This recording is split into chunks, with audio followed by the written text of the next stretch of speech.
ভালোবাসার মানুষকে খুশি করতে চাইলে কখনো দামি দামি উপহার, দামি দামি খাবার অনলাইন থেকে অর্ডার করে আনা লাগে না। কখনো কখনো নিজের বানানো হাতের নাস্তাটাই যথেষ্ট। পছন্দের মানুষ কিংবা বাচ্চাদের এরকম মুসমুসে নাস্তা এক প্লেট গরম গরম মুসমুসে যদি চায়ের সাথে থাকে তাহলে তো কথাই নেই। ছোট বড় বুড়ো বড় সবাই কিন্তু এই নাস্তাটা অনায়াসে খেতে পারবে। আসসালামু আলাইকুম, কোহিনুর মিনি কিচেন অ্যান্ড ব্লগে সবাই স্বাগতম। সবাই কেমন আছেন? অবশ্যই আল্লাহর রহমতে ভালো আছেন। আমি আলহামদুলিল্লাহ বেশ ভালো আছি। নাস্তাটা বানানোর জন্য আমি 4টা আলু অফ ক্যামেরায় সিদ্ধ করে নিয়েছিলাম ছোট সাইজের। সেই আলুগুলা গ্রেটার দিয়ে গ্রেট করে নিলাম। আলুর মধ্যে এখন দিয়ে দিব একটা শুকনো মরিচ দানা ফেলে আমি কুচি করে নিয়েছি, কয়েকটা ধনেপাতা, কয়েক কোয়া রসুন। আর সেই কুচিগুলো এখন আমি সেই আলুর মধ্যে মিশিয়ে নিব। দিয়ে দিলাম রসুন কুচি, ধনেপাতা কুচি আর সেই শুকনো মরিচ।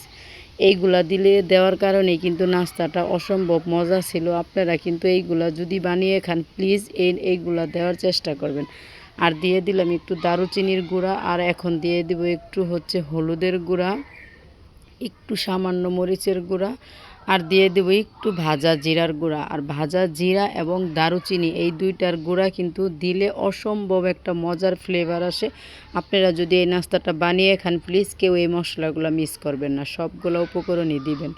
আর সামান্য লবণটা দিয়ে দিলাম স্বাদের জন্য, যার যার পছন্দ অনুযায়ী দিবেন। তারপরে আমি আটা, কর্নফ্লাওয়ার, চালের গুঁড়া দিয়ে মাখতে পারেন। আমার ঘরে কর্নফ্লাওয়ার, চালের গুঁড়া কোনোটাই নেই, শুধু আটা ছিল। আমি আটা দিয়ে এই কাজটা চালিয়ে দিলাম। আপনারা ময়দা, কর্নফ্লাওয়ার, চালের গুঁড়া এগুলো দিলে আরও বেশি ক্রিস্পি হবে নাস্তাটা।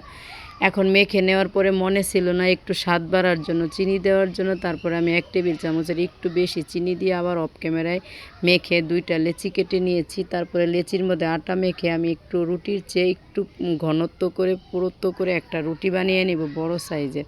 সেই রুটির মধ্যে আমি এরকম কুকি কাটার, লাভ শেপের কুকি কাটার দিয়ে সবগুলা কেটে নিব একদম সাইজ মতো। আপনারা অন্যভাবেও বানাতে পারেন, এইভাবেই যে বানাতে হবে এমন কোনো কথা না। বানানোটা হয়েছে যার যার পছন্দ। লাভের মাঝখানে ছোট কোকাকোলা বোতল থেকে ছোট মুটকাটা দিয়ে আমি ছোট করে একটা ছিদ্র করে নিলাম। আর যে অংশটা বের হয়েছে পয়সার মতন, এটাও কিন্তু ভেজে ফেলবেন। এটা কিন্তু একদম পড়ায় ফুচকার মতন মজা লাগবে। আর এটাও কিন্তু দেখতে খুব সুন্দর হয়েছে। কথা বলতে বলতে অফ ক্যামেরায় সবগুলো কাজ আমি করে ফেলছি, বানিয়ে ফেলছি। এখন আমি নাস্তাটা রেডি করে ভেজে নেব। গরম কড়াইতে তেল দিয়ে সাথে সাথে আমি সবগুলো দিয়ে দিব। তেলটা বেশি গরম হওয়ার প্রয়োজন নেই, কারণ বেশি তেল গরম হলে উপরে কালার আসবে, ভিতরে হবে না, আর নাস্তাটা খাস্তা মচমচে হবে না। আপনারাও কিন্তু ঠিক এই কাজটাই করবেন।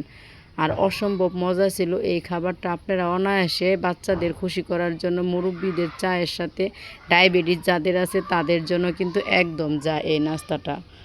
তাহলে আপনারা সবাই মনোযোগ দিয়ে দেখে হুবহু এরকম করে বানিয়ে নেবেন। আমি যেগুলো দিয়েছি ঠিক ওইভাবেই বানাতে চেষ্টা করবেন।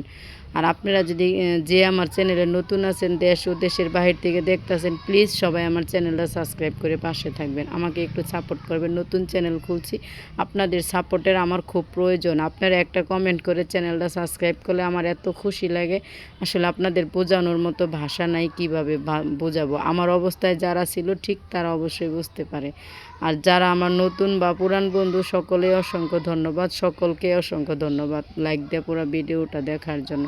মনে হচ্ছে না যে কিনে আনছি দোকান থেকে বানানো। কালারটা কি সুন্দর আসছে, খেতে কিন্তু অসম্ভব মজা ছিল। শ্বশুর খাইছে চায়ের সাথে, বাচ্চারা খেয়েছে কিন্তু সসের সাথে। আজকে এই পর্যন্তই, দেখা হবে পরের ভিডিওতে। এরকম খাস্তা নাস্তা শুধু আলু আটা দিয়ে যদি ঘরে বানানো যায়, কেন ভেজাল খাবার বাচ্চাদেরকে অনলাইন থেকে বা ফাস্টফুডের দোকান থেকে কিনে খাওয়াবেন? বন্ধুরা, আমার অনুরোধ রইল, এরকম সিম্পল খাবার বড় ছোট সবার জন্যই প্রযোজ্য। সবাই কিন্তু ঘরে অনায়াসে বানিয়ে খেতে পারেন, কোনো ঝামেলা নাই, তেল মশলা না। আর এটি ভাজার পর টিস্যুতে রাখলে কিন্তু গায়ে একদম তেল থাকে না। স্বাস্থ্যকর একটা খাবার ঘরেই তৈরি করে যান। আজকে এই পর্যন্ত, দেখা হবে পরের ভিডিওতে অন্য কোনো ভিডিও নিয়ে, অন্য কোনো টপিক নিয়ে। আসসালামু আলাইকুম।